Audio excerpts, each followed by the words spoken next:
ओम शांति। दिवाली की बहुत बहुत विशेष बधाइयाँ हो।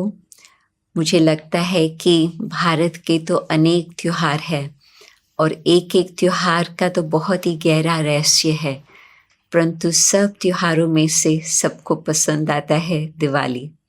क्योंकि दिवाली में सारा परिवार की मुलाकात होती, बहुत बहुत खुशी से लेन देन होती, खूब सारी मिठाइयाँ अथवा बहुत अच्छी चीज़ें बना करके खिलाते हैं, खाते हैं। एक बहुत खुशी का माहौल होता है, वातावरण ऐसे लेन देन होता जैसे कि सारे वर्ष में वैसे नहीं होता। तो दिवाली का इस समय हम किस तरह से मनाएं, क्या हम ध्यान पर रखें जो सचमुच सच्ची सच्ची दिवाली हम मना सकें। आप देखेंगे कि जो शक्तियाँ नवरात्रि में हमने पूजन किया, तो अष्ट शक्तियों की पूजा के बाद फिर आप जानते हैं कि विजयदशमी आई और रावण पर राज्य अथवा रावण पर विजय प्राप्त करने के लिए जो शक्तियाँ परमात्मा द्वारा हमने प्राप्त की, वो हमने विकारों पर विजय प्राप्त करने के लिए इस्तेमाल किया। फिर उसके बाद जब दशहरा बीतता है तो दिवाली की तैयारियां होती है और फिर कहते हैं कि जब श्री राम अयोध्या में वापस आए तो उस समय सारे जो नागरिक थे उन्होंने खुशियां मनाई और दीवे जलाए। और फिर एक और कहानी ये बताते हैं कि श्री लक्ष्मी का आह्वान होता और श्री लक्ष्मी जी हमारे घर पे आती यदि हमने श्री लक्ष्मी जी के लिए अच्छी तरह से तैयारी की होंगी। परंतु एक तरफ राम राज्य, दूसरी तरफ श्री लक्ष्मी की बातें और तीसरी तरफ ये भी हम जानते हैं कि जब नया वर्ष शुरू होता दिवाली के दूसरे दिन पर, तो उस समय फिर कहते हैं कि जो पुराना खाता है उसको समाप्त करके नया खाता शुरू करना होता। तो फिर उसमें श्री गणेश जी का हम निशानी बनाते हैं, स्वास्तिका लगाते हैं। तो ये लगता है कि अनेक देवी देवताओं की कहानियाँ कुछ मिक्स करके दिवाली में हमारे सामने वो सारी बातें रखते हैं। तो इसका वास्तव में रहस्य क्या है और क्या हमें इन बातों पर विचार करना चाहिए? मुझे लगता है कि स्पेशली आज के समय, जबकि बेशक 3 दिन 4 दिन के लिए हम दिवाली मनाएंगे, परंतु जो देश का वातावरण या विश्व का वातावरण है उसमें वो कोई खुशी का माहौल नहीं बना हुआ है। कई प्रकार की समस्या है, उसका लिस्ट मुझे बताने की आवश्यकता नहीं है, परंतु आप जानते हैं क्या क्या हो रहा है। तो ऐसे समय पर हाँ, ये तो हमें आवश्यक अनुभव करना ही होगा कि कैसे परमात्मा की शक्ति द्वारा हम सचमुच 5 विकारों पर विजय प्राप्त करके अपने जीवन के अंदर पवित्रता, सुख, शांति का हम अनुभव करें। ये बहुत ही आवश्यक बात है।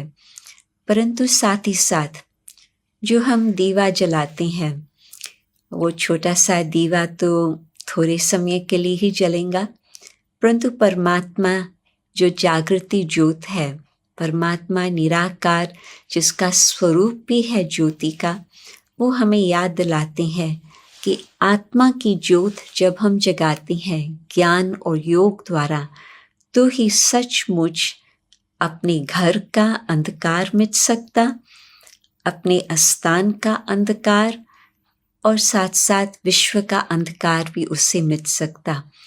तो मुझे लगता है कि विशेष आज के समय जब लगता है कि बहुत कुछ अंधियारा विश्व में छाया हुआ है, ज्ञान और योग का दीप जलाना सबसे आवश्यक बात है।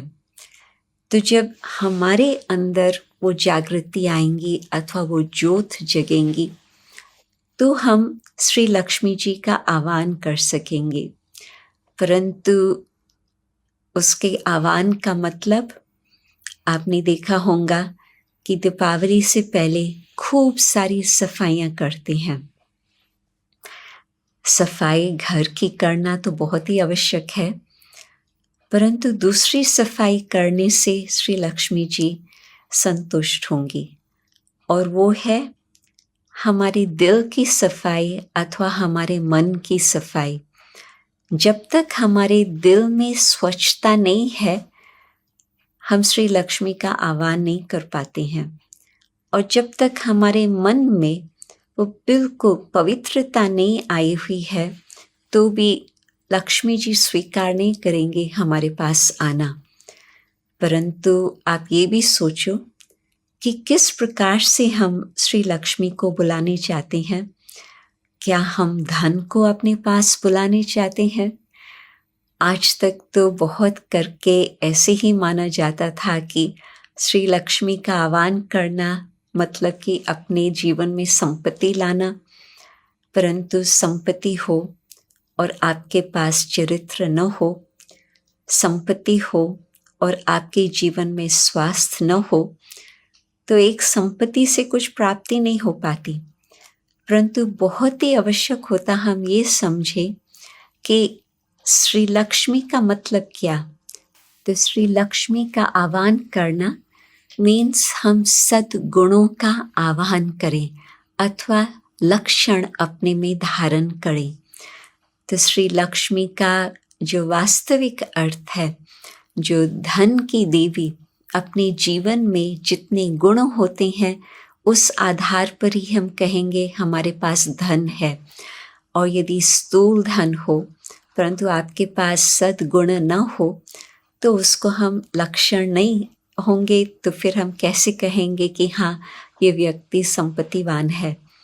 तो बेशक आज के समय हम अपनी वैल्यूज़ को कभी कभी भूल ही जाते हैं, परंतु दीपावली पर हमें ये बात याद रखनी होती कि जितना हम अंदर अपने हृदय को स्वच्छ बनाकर रखेंगे, अपने मन में कोई प्रकार की अशुद्धता नहीं रखेंगे, पवित्रता अपने मन में रखेंगे, तो ही हमारे पास सच्चा सच्चा तो धन दौलत है जीवन का, अपने चरित्र है, वो सत लक्षण हम अपने जीवन में धारण करेंगे एक नेचुरल रीति से। युद्ध की बात नहीं है कि अवगुण और सद्गुणों का हमारे अंदर युद्ध चले, नहीं। हम जानते हैं कि आत्मा का जो ओरिजिनल स्वरूप है, आदि स्वरूप है, वो है सद्गुण। और फिर दीपावली पर जब अंदर की ज्योत जगती है और हम आत्मा की सफाई करते हैं परमात्मा के याद की शक्ति के द्वारा, तो सचमुच नेचुरल रीति से वो सद्गुण हमारे जीवन में आ ही जाते हैं। तभी फिर हम कहेंगे कि हाँ सचमुच राम राज अथवा भगवान का स्थापन किया हुआ राज फिर से इस सृष्टि पर भी आ सकता। और जब हम अपना पुराना चोपड़ा बंद करते हैं और नया शुरू करते हैं, तो ये तो बिजनेस में तो ये तो अच्छी बात है, जो हिसाब किताब होगा वो तो ध्यान रखना ही होता है, परंतु अपने जीवन के लिए भी हम सोचें कि कहाँ तक पूर्व का जो हमारा हिसाब किताब उस वर्ष का था, हमने कहाँ तक उस हिसाब किताब को ठीक किया है। 3 कॉलम सदा होते हैं, इनकम, एक्सपेंडिचर और या तो अपनी सेविंग्स या तो अपना डेट। तो हम देखें कि हमने कहाँ तक अपनी इनकम बनाई है। जितना जितना हमने पुण्य कर्म किया होगा, जितना हमने दान किया, पुण्य कर्म किया, अन्य आत्माओं को हमने सहयोग दिया, परमात्मा की याद में कुछ हमने समय बिताया, कुछ तपस्या की, ये सब हमारा इनकम के खाते में आ सकता। और एक्सपेंडिचर के खाते में आप सोचो कि हमारे गलत संकल्प, कुछ ऐसे शब्द मुख से निकलते हैं जो वास्तविक नहीं होते, जो सत्य नहीं होते, जो किसको दुख देने वाले होते, वो हमारा एक्सपेंसेस में आ गया, डेबिट में आ गया।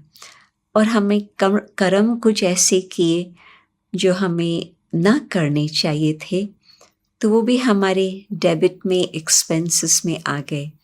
तो ये हम दोनों बातों को देखें, कहाँ तक हमारी इनकम रही, कहाँ तक हमारा एक्सपेंडिचर रहा, और फिर बचत क्या हमारा कुछ कर्जा रहा है, हमारा पहले भी कर्जा था और हमने उसको और आगे बढ़ाया, या हमने इतनी अच्छी कमाई की जो हमने पूर्व के कर्जे को भी चुकता किया, और जो हमारा इस वर्ष का कुछ एक्सपेंसेस थे उसको भी कवर अप कर लिया, और कुछ हमारा बचत के खाते में गया, ताकि फिर हम जो नया चोपड़ा शुरू करते हैं कि दीपावली के दिन के बाद नए वर्ष में हम सब कुछ चाहते हैं कि नया हो, तो उसमें हमारे नए सोच, किस प्रकार के पवित्र, शुद्ध, श्रेष्ठ संकल्प हम रचते हैं, हमारे वचन किस प्रकार से होते हैं, अनेक आत्मा को प्रेरणा देने वाले, अनेक आत्माओं को सहयोग देने वाले, हमदर्दी वाले, किस प्रकार के हमारे शब्द होते, और फिर हमारे कर्म, क्या हमने सिर्फ अपने लिए कमाया और खाया और यूज़ किया, बस ये है जीवन, या हमने कुछ अपना तन मन धन से अनेक और आत्माओं की सेवा में कुछ श्रेष्ठ कर्म किए, और उसमें भी फिर हाँ, एक तो है खुद की जिम्मेवारी, दूसरा फिर है परिवार की जिम्मेवारी। ये तो मुझे अपनी जिम्मेवारी निभानी ही होंगी, परंतु उसके अलावा हमने कुछ समय निकाल करके अन्य आत्माओं की कुछ सेवा की, उनों के कुछ दुख दर्द मिटाने के लिए हमने कुछ मेहनत की, कुछ पुरुषार्थ किया। और सबसे श्रेष्ठ बात तो ये होती, यदि किसी को आपने अपनी जोत से जोत जगाई, उनों की आत्मा के अंदर वो ज्ञान की जोत आपने निमित्त बन करके जगाई परमात्मा की याद के द्वारा, तो उसके जीवन में जोत आ गई, तो आप सोचो वो आपको दिल से कितना धन्यवाद देंगे, कितनी दुआएं देंगे। तो सर्वश्रेष्ठ कर्म वैसे कहते हैं कि नेत्रदान होता, ज्ञान का दान होता। तो यदि हमने किसी को तीसरा नेत्र खोला और उन्हों की आंतरिक ज्योत जगाई, तो वो हमें अपना बहुत दिल से दुआएं देंगे। और आप सोचो कि परमात्मा हमें कितना अपने दिल से न सिर्फ उन्हों की दुआएं मिलेंगी, परंतु परमात्मा की भी ब्लेसिंग्स मिलेंगी, वरदान मिलेंगे। तो इस वर्ष दिवाली पर हम ऐसे दिवाली मनाएं जो हमें जो खुशी का खजाना मिले परमात्मा के द्वारा, या जिन आत्माओं की हमने जोत जगाई उन्हों के द्वारा भी हमें जो खुशी मिलती है वो हमारे खुशी साथ साथ चले, और न सिर्फ हमारे लिए वो खुशी हो, परंतु इतनी खुशी हो जो हम सबको वो बांट करके चलते रहें। जिसके पास खूब सारा कोई भी चीज़ होती, वो कहता है मैं बांटती जाऊं। और वंडरफुल बात तो ये है कि जितना आप देते जाएंगे आपको कोई खूटेगा नहीं, आपके पास और ही वो खजाना जमा होता रहेगा। आप खूब परमात्मा से गुण का दान लो, और आप गुणों का दान देते जाओ, तो आपके गुण उसमें बढ़ते जाएंगे। आप परमात्मा के द्वारा खुशी का खजाना लो, खुशी आप बांटते जाओ, तो वो आपकी खुशी कभी गायब नहीं होंगी। तो न सिर्फ इस बार आप मिठाइयाँ बांटना, न सिर्फ इस बार आप थोड़े से गिफ्ट्स बांटना, परंतु आप खुशी का खजाना बांटते जाना। और जितना जितना आपने श्री लक्ष्मी से सर्व प्रकार के गुणों का दान लिया होगा, वो आप गुणों का भी दान करते जाओ, तो आपके गुणों का भंडार भी बढ़ता जाएंगे। तो आप अपने जीवन में बिल्कुल वो संपन्न स्थिति अनुभव करेंगे कि हाँ, जो हम चाहते थे हमारे जीवन में हमें सब प्रकार से प्राप्ति है, सब कुछ हमें मिल गया, हमें कुछ और जीवन में ज़रूरत ही नहीं है। आज हम देखो बहुत करके देखते हैं कि हर एक के मन में होता है चाहिए, ये भी चाहिए, वो भी चाहिए, वो भी चाहिए, परंतु परमात्मा हमें एक बहुत सुंदर स्टेज का अनुभव कराते हैं, जिसको कहते हैं इच्छा मात्रम अविद्या। इच्छा क्या होती है? हमें उसकी अविद्या हो, जानकारी ही न हो। क्यों? क्योंकि सच्ची सच्ची दिवाली मना करके परमात्मा के साथ जो सचमुच, जो सदा ज्योत उसकी जगती ही रहती, कभी मिटती ही नहीं, वो जब हमारी ज्योत जगाते हैं तो न सिर्फ हमें ज्योत जगा कर देते हैं, परंतु हमें सर्व प्रकार की प्राप्ति हमें देते हैं और कहते हैं कि जितना आप परमात्मा के भंडारे से लेने चाहो, आप लेते रहो और आप देते रहो, और जितना आप लेते रहेंगे, देते रहेंगे, बाकी भी और आपके पास आता ही रहेगा। तो न सिर्फ नए वस्त्र पहनने की बात है, न सिर्फ नए बर्तन अथवा इस प्रकार से चीज़ें खरीदने की बात है। अभी ये समय है इस दिवाली में, जो हम अन्य आत्माएं जिनों के पास कुछ खुशी का खजाना नहीं है, हम उन्हों की क्या सेवा करें, जो हम सचमुच उन्हों की तरफ करुणा रख करके, करुणा आया है परंतु हम उसको कन्वर्ट करके करुणा बनाएं। तो अपने दिल में करुणा होंगी तो फिर इस दिवाली पर हम जो परमात्मा द्वारा हमें खजाना मिला है, हम कहेंगे कि उन आत्माओं के पास भी ज़रूर पहुँचे।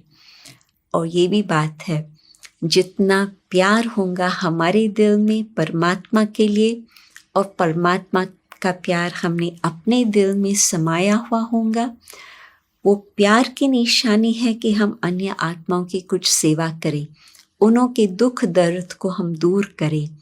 तो इस दिवाली पर मुझे लगता है कि हम न सिर्फ अपने छोटे से परिवार के साथ खुशियाँ मनाएं, परंतु हम ये देखें कि हमारे नेबरहुड में, हमारे जानकारी में कौन है जिन्हों को खुशी नहीं है, और हम उन्हों के लिए क्या कर सकते हैं आज, जो उन्हों को हम खुशी दे सकें, चाहे करुणा के हिसाब से, चाहे दया के हिसाब से।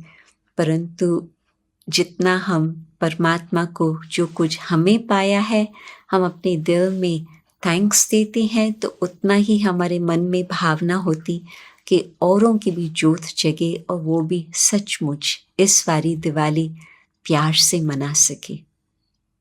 ओम शांति। आइए इस दिवाली संस्कार परिवर्तन का उत्सव मनाएं।